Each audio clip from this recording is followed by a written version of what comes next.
আচ্ছা, তো এটা হচ্ছে তোমার পার্ট 9। দেখো ভালো করে যে কী কী লেখা আছে, তো আমরা চাইলে আগে থেকে স্ক্রিনশট নিয়ে রাখতে পারো।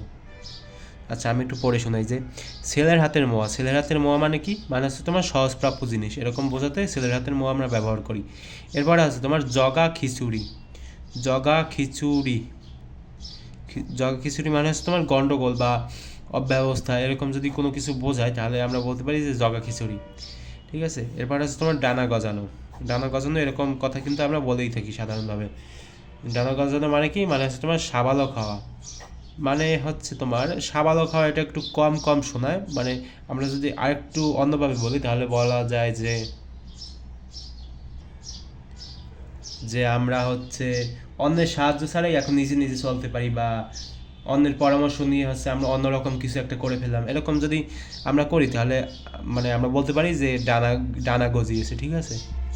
আচ্ছা, এরপর আছে তোমার ডুমুরের ফুল। ডুমুরের ফুল মানে কি? অদৃশ্য বস্তু। এরপরে ডাকের সুন্দরী। ডাকের সুন্দরী অর্থ কী? মানে অতি সুন্দরী। ঠিক আছে, যারা অতি সুন্দরী তাদেরকে মূলত ডাকের সুন্দরী বলা হয় বাগধারায়।